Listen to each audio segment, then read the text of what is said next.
India market invest মাইন্ডসেটে আপনাদের স্বাগত। যা চ্যানেল নতুন এসেছেন তাদের করলো প্লিজ চ্যানেলটাকে সাবস্ক্রাইব করবেন, লাইক করবেন, বেল আইকনটা প্রেস করবেন, তার সাথে অল বাটনটা প্রেস করবেন, নোটিফিকেশন সঙ্গে সঙ্গে আপনাদের কাছে গিয়ে পৌঁছাবে।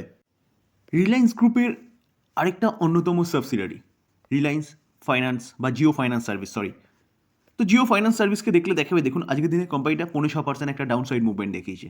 ইভেন কোম্পানিটা অনেকটা নিচে চলছে। দেখলে দেখা যাবে, দেখুন এক মাসে প্রায় 15% এবং 6 মাসে দেখলে দেখা যাবে 23% মতন হাই থেকে নিচে আছে। নিচে আসার পিছনে কারণ মার্কেটের প্রেশার বলতে পারেন। হেভি রিসেন্ট যে নিফটি কারেকশন হয়েছে, এই কোম্পানিটার মধ্যে একটা প্রফিট বুকিং দেখা গেছে, যেখানে এই কোম্পানিটা সেট আপ তো অনেক কিছু করে রেখেছে, কিন্তু এখনও পর্যন্ত সেই বিজনেসগুলো কার্যকরী হয়নি। তবে পেমেন্ট সলিউশন বিজনেস, পেমেন্ট ব্যাংকের বিজনেস, এগুলো কিন্তু বা লোনের বিজনেস, মর্টগেজ লোন বলুন, সব ধরনের লোনের বিজনেস সেগুলো চালু হয়েছে। তার পাশাপাশি এএমসির বিজনেস, ব্রোকিং হাউসের বিজনেস এবং ইন্স্যুরেন্সের বিজনেস, এগুলো কিন্তু এখনও অনগোয়িং রয়েছে। তবে একটা ভালো আপডেট পাওয়া যাচ্ছে ব্রোকিং হাউসের বিজনেসকে নিয়ে। চলুন দেখে নিই কী আপডেট, যেটা স্যার আজকেরই নিউজ, যেখানে যেখানে আমরা ব্ল্যাক রকের সাথে এএমসির বিজনেস কিন্তু জয়েন্ট ভেঞ্চারে হচ্ছিল কত 50% পার্টনারশিপে। তো সেই জায়গায় দাঁড়িয়ে স্যার এখন শোনা যাচ্ছে যে জিও ফাইন্যান্সিয়াল সার্ভিস ব্ল্যাক রকের সঙ্গে জয়েন্ট ভেঞ্চারে সেট আপ করছে ব্রোকিং ইউনিটের বিজনেসও, যেটা স্যার আজকেরই নিউজ।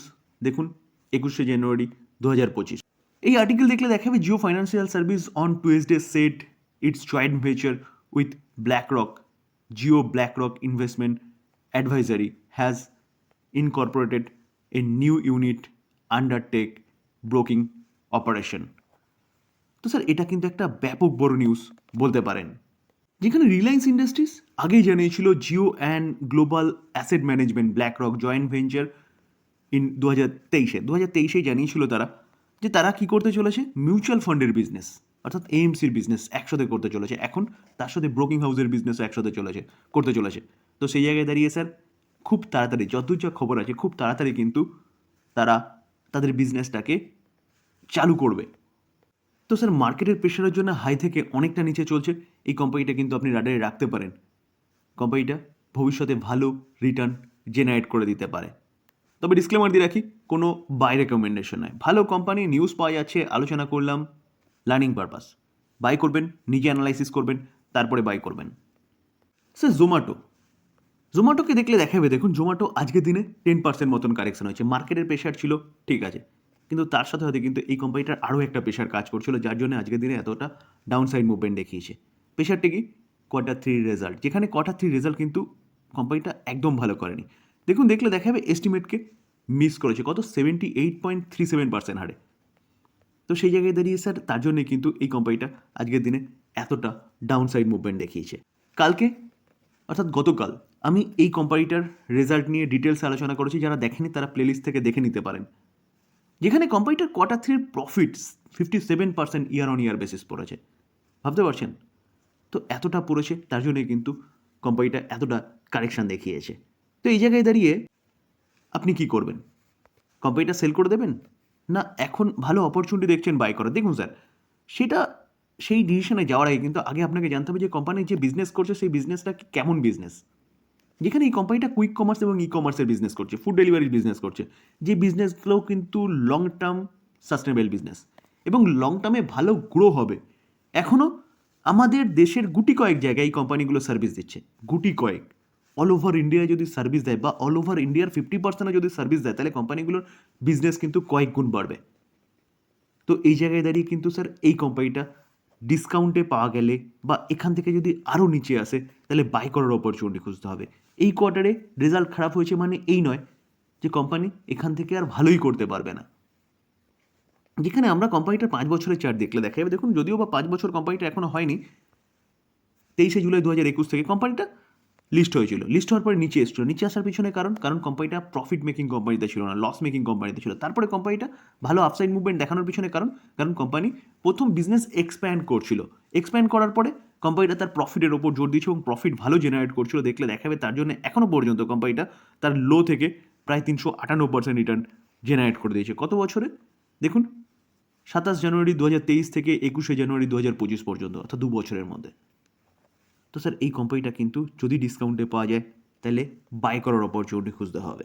কারণ বিজনেস ফিউচার ওরিয়েন্টেড বিজনেস করছে এবং এই বিজনেসটা কোনোদিনও বন্ধ হওয়ার মতন নয়। স্যার সুইগিকে দেখলে দেখা যাবে দেখুন সুইগিও আজকের দিনে 8% মতন পড়েছে, যেখানে সবাই এক্সপেক্ট করছিল যে ফেস্টিভ্যাল সিজন ছিল, তাদের সেলস ব্যাপক হয়েছে, তো প্রফিট ভালো হবে জোম্যাটোর। তো জোম্যাটোর রেজাল্ট খারাপ হওয়া দেখে কিন্তু সুইগিও আজকে 8% মতন পড়েছে। যদিও বা মার্কেটের প্রেশার ছিল, মার্কেটের প্রেশারের জন্য কোম্পানি 8% মতন পড়েনি, কিন্তু পড়ার পিছনে যদি কারণ বলে তাহলে জোম্যাটোর রেজাল্ট।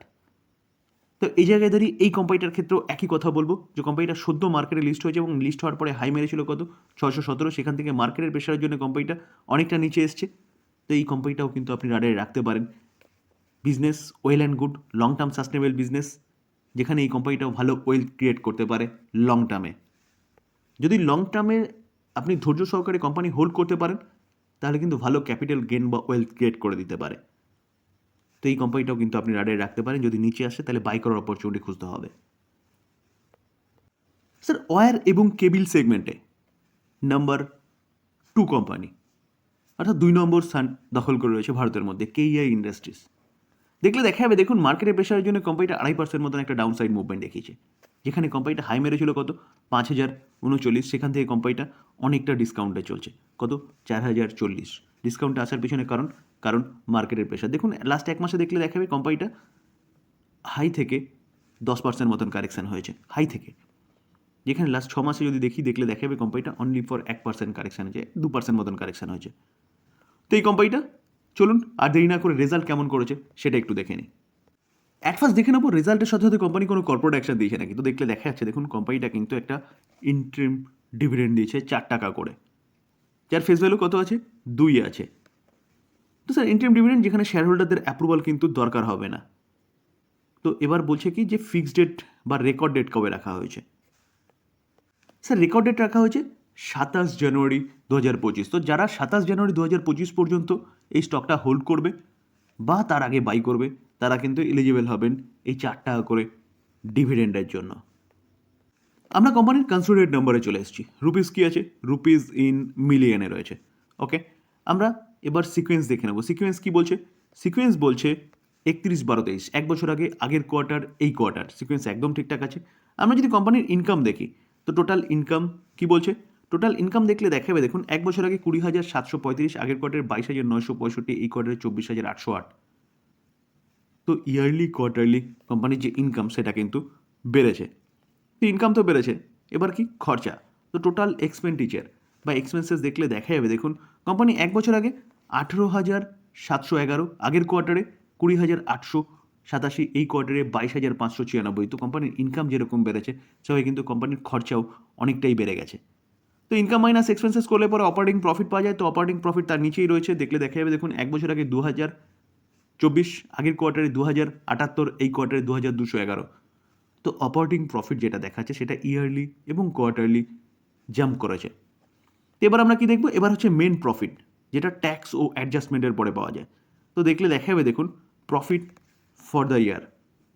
তো দেখলে কি বলছে profit for the year, company 1 বছর আগে 1,506, আগের কোয়ার্টারে 1,548, এই কোয়ার্টারে 1,648। তো দেখলে দেখা যাবে কোম্পানি কিন্তু ইয়ারলি কোয়ার্টারলি যথেষ্ট ভালো পারফরমেন্স দেখিয়েছে, যেখানে আমরা ইপিএসও দেখতে পারবো 16.70, আগের কোয়ার্টারে 17.16, এই কোয়ার্টারে 17.87। তো ইয়ারলি কোয়ার্টারলি জাম্প করেছে। তো স্যার কোম্পানি কিন্তু যথেষ্ট ভালো রেজাল্ট করেছে Q3-তে। তো এই জায়গায় দাঁড়িয়ে এই কোম্পানি নিয়ে কিন্তু আপনি চিন্তাভাবনা করতে পারেন লং টার্ম ইনভেস্টমেন্টের জন্য। 1 বছরে কোম্পানিটা 34% রিটার্ন দিয়েছে। আমি যদি কোম্পানিটার 5 বছর রিটার্ন দেখি দেখলে দেখাবে 637% রিটার্ন জেনারেট করে দিয়েছে। তো যেই সেগমেন্টে কাজ করছে না ওয়্যার এবং কেবিল, সেটা বলতে পারেন যে ইলেকট্রিক ভেহিকেল সেগমেন্টেও লাগে এবং রিনিউয়েবল সেক্টরেও লাগে, যেখানে কোম্পানি কিন্তু একের পর এক ভালো অর্ডার পাচ্ছিল। মার্কেট ক্যাপ কত 38,000 crore, একটা মিড ক্যাপ ক্যাটাগরির কোম্পানি, যেখানে পি রেশিও 61 রয়েছে, ঠিকঠাক রয়েছে। রিটার্ন অন ক্যাপিটাল এমপ্লয় দেখলে দেখাবে 27.2 রয়েছে, রিটার্ন অন ইকুইটি 20.2 রয়েছে, দুটোই ঠিকঠাক রয়েছে। ফেস ভ্যালু 2 আছে, মানে কোম্পানি পরবর্তীকালে স্প্লিটও দিতে পারে। দেখুন sir as per market capitalisation Polycab number 1 company, number 2 company KEI industry, number 3-তে রয়েছে ফিনোলেক্স কেবিল। আমরা যদি লাস্ট 5 বছরের কোম্পানির প্রফিট দেখি দেখলে দেখা যাবে 270, 376, 477, 477টা 581, 625। তো company year on year basis continuously profit বাড়িয়ে গেছে। আমরা যদি সেলস গ্রোথ দেখি 10 বছরে 17%, 5 বছরে 14%, 3 বছরে 25%, কারেন্ট ইয়ারে এখনও পর্যন্ত 17% সেলস গ্রোথ বাড়ছে। প্রফিট গ্রোথ 10 বছরে 48%, 5 বছরে 26%, 3 বছরে 29%, কারেন্ট ইয়ারে 18%। প্রফিট গ্রোথও ঠিকঠাক আছে বলতে পারেন। আমরা যদি স্টক সিজিআর গ্রোথ দেখলে দেখা যাবে দেখুন 10 বছরে কোম্পানিটা 54% করে রিটার্ন দিয়েছে। ভাবতে পারছেন কোম্পানিটা কীরকমভাবে রিটার্ন তার শেয়ার হোল্ডারদের বানিয়ে দিয়েছে? 5 বছরে 50%, 3 বছরে 51%, কারেন্ট ইয়ারে 33%, আর রিটার্ন অন ইকুইটি কিন্তু ঠিকঠাক আছে বলতে পারেন। শেয়ার হোল্ডিং প্যাটার্ন দেখলে দেখা যাবে দেখুন ডিসেম্বর 2024 প্রোমোটার 35% স্টেক হোল্ড করছে, foreign institution investor approximate 30% stake hold করছে, ডোমেস্টিক ইনস্টিটিউশন ইনভেস্টার 20%-এর উপরে স্টেক হোল্ড করছে।